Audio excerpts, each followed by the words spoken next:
What happens when Hollywood royalty meets a relentless interrogator who refuses to back down? You won't believe what unfolded when Denzel Washington faced off against George Stephanopoulos in what began as a routine promotional appearance but spiraled into live television chaos.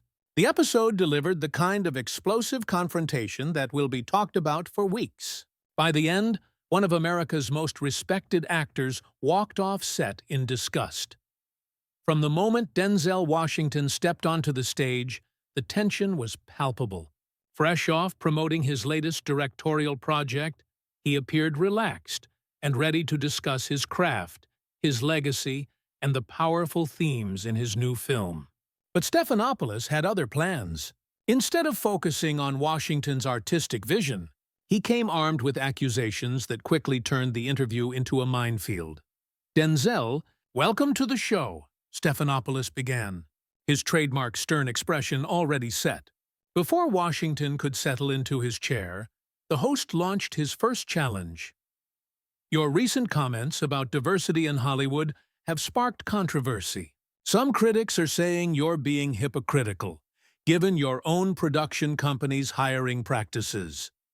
Washington's eyebrows rose slightly, caught off guard by the confrontational tone. "Well, George, I think that's a mischaracterization of what I said. I've always believed in merit-based casting and hiring. When I spoke about diversity, I was talking about creating opportunities, not quotas." But Stephanopoulos wasn't backing down. Leaning forward with a prosecutorial edge, he pressed harder. "Isn't it convenient to talk about merit when your own company has been questioned about its diversity statistics? In your last 5 productions, 70% of key positions went to white males. How do you reconcile that with your public statements?" The camera caught Washington's jaw tightening. Known for decades of grace and dignity in interviews, his composure was beginning to crack. "George, I think you're trying to create a story where there isn't one. Every person I hire is qualified for their position. I don't see color when I'm looking for the best cinematographer or editor. I see talent." "That's exactly the problem," Stephanopoulos shot back. "When you claim not to see color, you perpetuate the very system you say you want to change.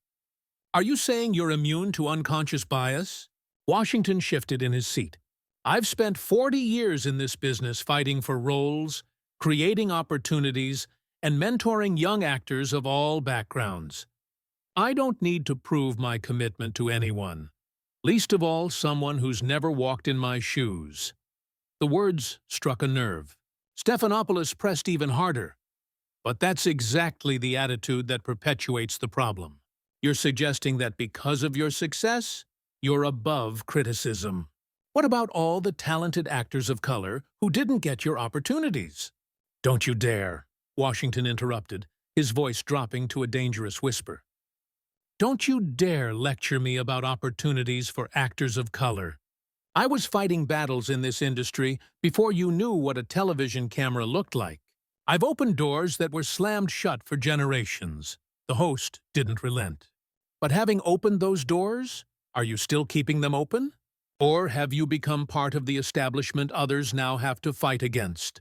Your latest film features a predominantly white cast, despite being set in a diverse urban environment. How do you explain that creative choice?" The question hung in the air like a gauntlet thrown down. Washington's eyes flashed with intensity, the studio charged with unpredictable energy. "You know what, George?" he said, his voice edged with steel. "I think I know what this is really about. You've got a narrative you want to push, and you're trying to force me into it. But I'm not your political punching bag." The comparison to Stephanopoulos' political past landed like a slap. Both men now understood that the gloves were off. And just when it seemed things couldn't get more heated, Stephanopoulos turned the conversation toward Washington's silence on the Me Too movement. "You've been notably quiet compared to other Hollywood figures," he said, feigning concern. "Some interpret that silence as complicity. Are you protecting someone, Denzel?" The question was like throwing gasoline on smoldering embers. Washington's head snapped up, his eyes locking onto Stephanopoulos with an intensity that made the camera operators instinctively zoom in. "Excuse me? Are you seriously suggesting that I'm protecting predators? That's what you're going with? I'm asking why someone with your platform and influence hasn't been more vocal about these issues." Stephanopoulos pressed, leaning forward like a prosecutor closing in for the kill. When women in Hollywood were speaking out about abuse and harassment, where was Denzel Washington's voice? Where was your moral leadership? Washington's laugh was bitter, sharp. My moral leadership? George, I've been quietly helping victims and supporting organizations that fight abuse for decades. I don't need to post about it on social media or give interviews to prove my commitment. Unlike some people, I don't perform my values for the cameras. The jab landed hard. Stephanopoulos' face flushed as he realized Washington was openly questioning his sincerity. So you're saying public advocacy doesn't matter? That speaking out against injustice is just performance? I'm saying there's a difference between genuine activism and grandstanding for career advancement. Washington shot back, his voice rising. Some of us have been fighting these battles long before it became fashionable or profitable to do so. Stephanopoulos' professional composure cracked. His voice grew sharper, stripped of any pretense of neutrality. That's a convenient position for someone who's managed to avoid controversy their entire career. It's easy to claim the moral high ground when you've never taken a real stand. The words hit like a declaration of war. Washington's demeanor shifted, no longer defensive but aggressive. The same intensity he had brought to roles like Malcolm X now radiated in real life. Never taken a stand? His voice dropped to a quiet, dangerous register. George, I've taken stands that could have ended my career before you even knew what journalism was. I fought battles you can't imagine. Faced down studio executives who wanted to whitewash my roles. Turned down millions to keep my integrity intact. What stands have you taken? Besides ambushing guests for ratings. The shot landed. Stephanopoulos bristled, his reply sharper than intended. I've held presidents accountable, Denzel. I've asked the questions that needed to be asked when democracy was at stake. That's real journalism, not hiding behind artistic statements and vague comments about integrity. Real journalism? Washington laughed, but there was no humor in it. Is that what you call this? Manufacturing outrage for clicks and views? You're not a journalist anymore, George. You're a content creator, and I'm your content. The studio went silent. Even the crew, usually unshakable, seemed frozen, caught between disbelief and unease. Stephanopoulos leaned forward, his voice rising with desperation. You know what I think this is really about, Denzel? You're scared. You've built this image of being above the fray, the dignified actor who avoids controversy. But the truth is, you're terrified of taking any position that might cost you money or popularity. Washington's hands gripped the arms of his chair until his knuckles turned white. You want to know what I'm scared of, George? I'm scared of what this industry has become. I'm scared of people like you turning journalism into a circus. I'm scared young actors will think this is what success looks like, tearing each other down for entertainment. Oh, spare me the sanctimonious speech, Stephanopoulos snapped, his facade gone. You're just angry because, for once, someone isn't treating you like Hollywood royalty. For once, someone is asking you real questions instead of lobbing softballs about your latest project. Washington's response came out like a growl. Real questions? This isn't journalism, George. It's a hit job. You brought me here under false pretenses, ambushed me with manufactured controversies, and now you're upset because I won't play your game. The tension in the studio was unbearable, the air thick with anticipation. Both men knew they had crossed a line that couldn't be walked back. Then Stephanopoulos reached for a folder on his desk. His movements were deliberate, theatrical. A smirk tugged at his mouth, the look of a man convinced he was about to land a knockout blow. Since we're talking about taking stands and integrity, Denzel, he said smoothly, let's discuss some recent reports about your business dealings, specifically your real estate investments in gentrifying neighborhoods. communities that once housed the very people you claim to champion. The accusation hit Washington like a slap. His body went rigid, and the studio fell silent except for the hum of the air conditioning. When he finally spoke, his voice was a low, dangerous whisper. "You'd better be very careful about what you're implying, George." But Stephanopoulos pressed on, sensing what he thought was weakness. "I'm not implying anything. I'm stating facts. Your company purchased multiple properties in historically black neighborhoods in Los Angeles, displaced longtime residents, and turned them into luxury developments.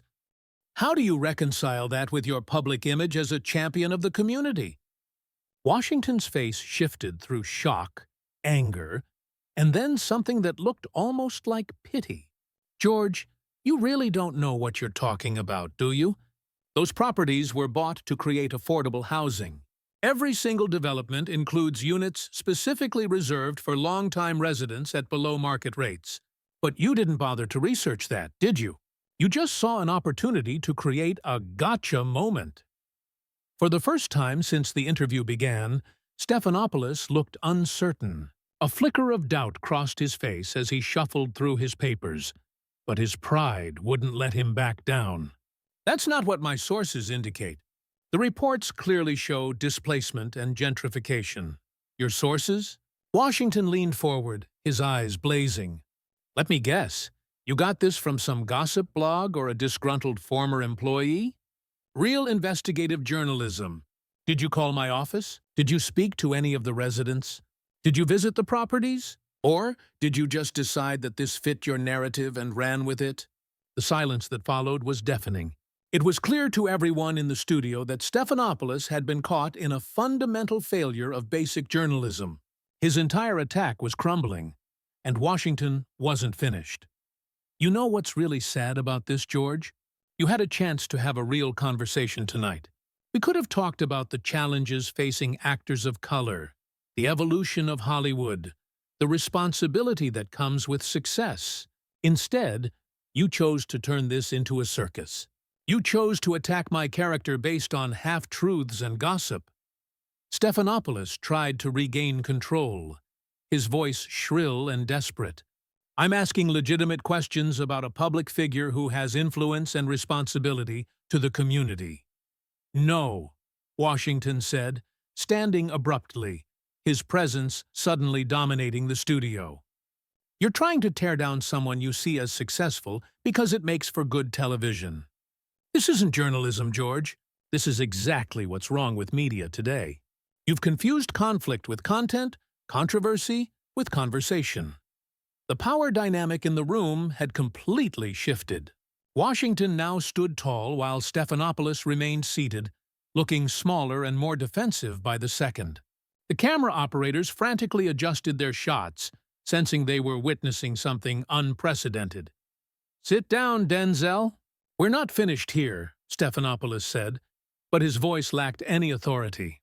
It sounded more like pleading than commanding. Washington's laugh was sharp and final. "Oh, we're finished. I came here in good faith to talk about my work, my craft, and maybe share something meaningful with your audience. Instead, I walked into an ambush based on sloppy research and malicious intent. I won't be part of this." "You can't just walk away when the questions get tough," Stephanopoulos called out, desperation obvious. "This is what accountability looks like." Washington paused at the edge of the interview area and turned back, his expression a mixture of disappointment and disgust. "Accountability? George, let me tell you about accountability. Accountability is doing your homework before you attack someone's character. Accountability is verifying your sources before you make accusations. Accountability is admitting when you're wrong. You want to see accountability?" He walked back toward Stephanopoulos, not threatening but with the confidence of a man who knew he held all the cards. "Call the Crenshaw Community Development Office tomorrow. Ask them about the affordable housing units. Call Mrs. Rodriguez at 1221 1225 112 Slauson Avenue and ask her about the below-market apartment she's lived in for 3 years thanks to our development. Call the community center we built and ask them about the programs we fund. With each fact he laid out, Washington's voice grew stronger, while Stephanopoulos seemed to shrink further into his chair. The host's face went pale as he realized the magnitude of his error. "But you won't make those calls, will you, George? Because that would require actual journalism, and we've established that's not what this is about. This is about ratings and clicks, about creating viral moments at the expense of truth."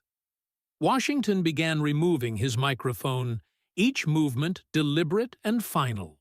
The production crew watched in stunned silence, unsure whether to intervene or let the moment play out. "40 years I've been in this business," Washington continued, his voice carrying the weight of accumulated dignity and hard-earned respect. 40 years of building, creating, contributing. I've made mistakes. I've learned. I've grown. But I've never compromised my integrity for a story. And I won't start tonight. He dropped the microphone on his chair like a gauntlet. "Your audience deserves better than this, George. They deserve conversations that enlighten, educate, and elevate. Instead, you feed them gossip and manufactured outrage. You're better than this. Or at least you used to be." Stephanopoulos made one last desperate attempt. "Denzel, please, let's start over. We can have that conversation you mentioned." But Washington was already walking toward the exit, his stride confident and unhurried. He paused at the studio door and looked back one final time, not at Stephanopoulos, but directly into the main camera. To anyone watching this, remember that you have the power to demand better. Better journalism, better conversations, better entertainment. Don't let anyone reduce you to a soundbite or a controversy. And don't let anyone tell your story without doing the work to understand it first. With that, Denzel Washington walked off the set, leaving behind a stunned studio, a humiliated host, and a moment of television that captured everything wrong with modern media. The silence that followed was broken, only by the hum of equipment and a host who had finally learned what happens when theatrical aggression meets genuine integrity. The cameras kept rolling, capturing Stephanopoulos sitting alone at his desk, the weight of his journalistic failure etched into his face. It was the kind of ending no script could have written better. A masterclass in dignity, defeating desperation, truth conquering sensationalism, and authentic power overwhelming manufactured controversy.